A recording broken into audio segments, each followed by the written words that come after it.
Hey, Lloyd Manning here with a Wednesday edition of Celtics Daily by the time you hear this. Somewhere in Boston, a decision was made months ago that nobody outside a handful of front office rooms fully understood. On the surface, it looked simple. The Celtics sent Jaylen Brown to Philadelphia. A cap move, a talent swap, the kind of transaction that gets a headline for a day and then fades into the endless scroll of NBA news. But what if that trade was never really about Jaylen Brown at all? What if it was the opening move in a much longer game, one being played not for this season, but for the one after, and the one after that? That's the theory now spreading through NBA circles, and it centers on one name that Boston has wanted for years: Stephen Curry. Let's rewind. When the Celtics moved Brown, the immediate ripple effect was painful for their own fan base. That trade indirectly cleared a path for Philadelphia to make a run at LeBron James, and sure enough, James signed with the Sixers on a minimum deal. For Boston fans, it felt like salt in the wound, watching a farewell to a beloved player somehow end up helping a rival contender get even stronger. It looked, on the surface, like a misstep, maybe even a franchise blunder.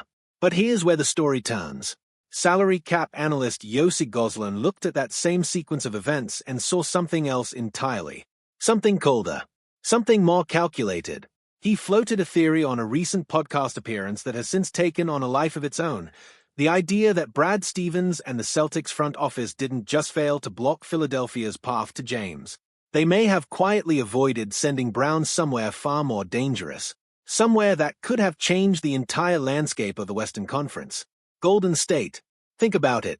If Jaylen Brown had ended up in the Bay Area instead, the Warriors could have suddenly looked like contenders again.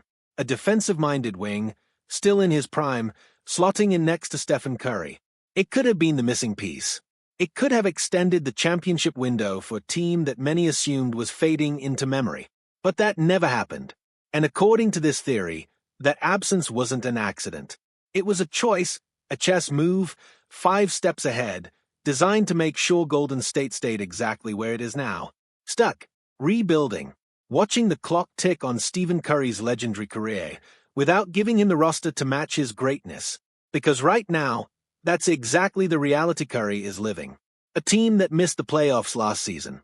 A franchise that made no major moves to signal urgency. And a superstar in his late 30s, still playing at an elite, all-NBA level, with fewer and fewer years left to chase one more title. Every season that passes without the Warriors building around him is a season closer to something unthinkable. The idea that Stephen Curry, the man who reshaped how basketball is played, might not get to finish his story the way everyone assumed he would. And this is where the theory gets its teeth. Because if Golden State keeps disappointing, if another season slips away without real progress, the whispers say Curry's patience could finally run out.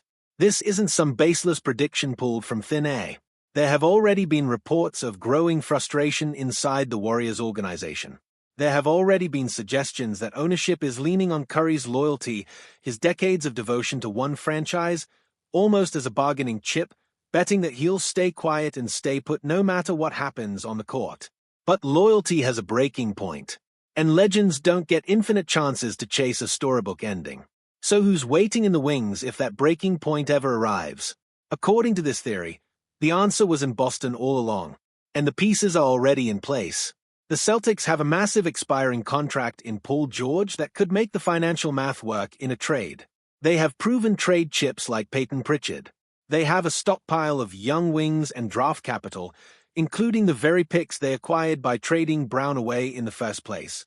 Every domino that fell over the past several months seems to have been positioned with one long-term possibility in mind: clearing the runway for a blockbuster the moment the Curry situation truly breaks open. But here's the truth underneath all of it, the part that no front office, no salary cap trick, no perfectly timed trade can control. This isn't really about Boston's asset management. It's about one man. If Stephen Curry ever decides to leave Golden State, it will not be because of a spreadsheet. It will be because he chooses to. At this stage of his career, after 2 decades of building a franchise from the ground up, after redefining what a jump shot could do to an entire sport, Curry has more than earned the right to write his own final chapter.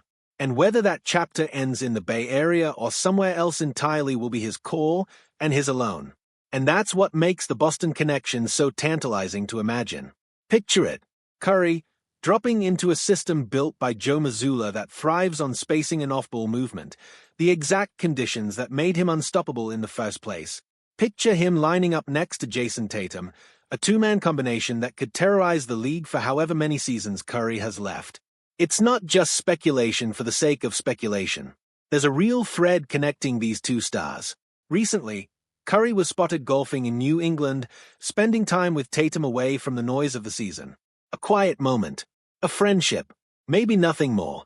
Or maybe, in a league where relationships often shape decisions as much as contracts do, it's a signal. Because here's the uncomfortable truth hovering over the entire Golden State organization right now.